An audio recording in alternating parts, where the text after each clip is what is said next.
इधर आया योगी का आदेश, उधर शाइस्ता पर आई बड़ी खबर। देश में नहीं विदेश भाग गई शाइस्ता, दुबई से आया मोटा पैसा। विदेश भागने की फिराक में है गुड्डू मुस्लिम, गर्लफ्रेंड से कहा बैग तैयार रखो, बुर्के में देश छोड़ने की है तैयारी। मुख्तार अंसारी पर भी बड़ी खबर आई, कोर्ट में गिड़गिड़ाया डॉन। अनिल दुजाना के एनकाउंटर के बाद कह रहा है मेरी पत्नी और बेटों को बख्श दो।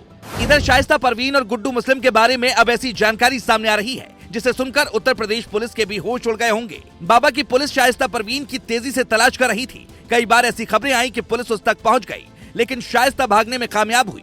पर अब बहुत बड़े खुलासे से हर कोई हैरान रह गया।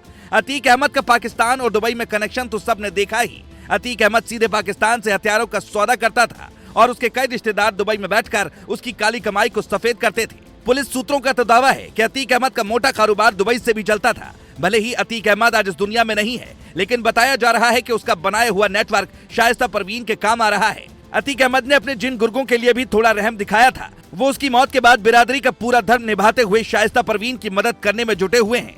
हर किसी के जहन में बस एक ही सवाल था कि आखिर उत्तर प्रदेश पुलिस शाइस्ता परवीन को पकड़ क्यों नहीं पाई।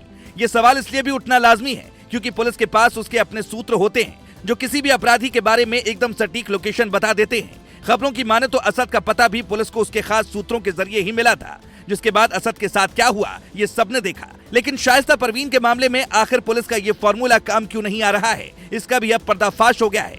अब क्योंकि शाइस्ता परवीन बुर्के में रहती है तो पुलिस के लिए सबसे बड़ी चुनौती यही है कि शाइस्ता को कैसे पहचाना जाए। बुर्के में कई मुस्लिम महिलाएं होती हैं, अब पुलिस सबका बुर्का हटाकर तो चेकिंग नहीं कर सकती। यही वजह है कि शाइस्ता परवीन अब तक बचने में कामयाब हुई है। शाइस्ता परवीन पर भले ही इनाम है, लेकिन उसकी बिरादरी का कोई भी आदमी पैसे के लिए शाइस्ता से गद्दारी नहीं करना चाहता। जबकि अतीक अहमद के गुर्गे शाइस्ता परवीन की दूर से ही रखवाली कर रहे हैं। लेकिन इस बीच प्रयागराज के कुछ लोगों ने दावा किया कि शाइस्ता परवीन हो सकता है कि विदेश भाग गई हो। हालांकि अगर उनके दावे में सच्चाई हुई तो ये खबर उत्तर प्रदेश पुलिस के लिए वाकई में बहुत हैरान करने वाली बात होगी, क्योंकि पहले ही अतीक अहमद की मौत हो चुकी है, जबकि उमेश पाल हत्याकांड की जांच अभी चल रही है। पुलिस के पास शाइस्ता परवीन और गुड्डू मुस्लिम ही वो किरदार हैं जिनके जरिए उमेश पाल हत्याकांड की गुत्थी को सुलझाया जा सकता है। यही वजह है कि पुलिस अभी भी दोनों की तलाश कर रही है। मीडिया रिपोर्ट की माने तो गुड्डू मुस्लिम और शाइस्ता परवीन एक साथ नहीं है, बल्कि अलग अलग जगहों पर छुपे हुए हैं। दावा किया जा रहा है कि गुड्डू मुस्लिम अपनी गर्लफ्रेंड के साथ भाग रहा है। खबरों की माने तो अब उसकी तैयारी किसी तरह से नेपाल पहुंचने की है, ताकि वो वहां से दुबई या फिर पाकिस्तान जा सके। इसीलिए बॉर्डर पर भी सुरक्षा एकदम टाइट कर दी गई है, ताकि किसी भी कीमत पर गुड्डू मुस्लिम देश छोड़ने में कामयाब ना हो पाए। क्योंकि अगर एक बार गुड्डू मुस्लिम देश से भाग गया तो उसकी वापसी करा पाना मुश्किल हो जाएगा।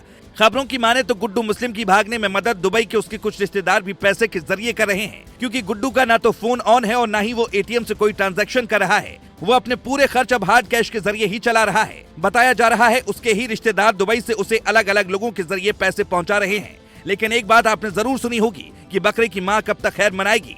एक न एक दिन तो शाइस्ता परवीन और गुड्डू मुस्लिम पुलिस के हत्थे चढ़ेंगे। लेकिन जैसे जैसे वक्त बीत रहा है, पुलिस की सब्र का बांध भी जवाब दे रहा होगा। यानी जब दोनों पुलिस के सामने आएंगे तो पुलिस इनके साथ क्या कर सकती है, ये बताने की जरूरत नहीं है। Bureau report.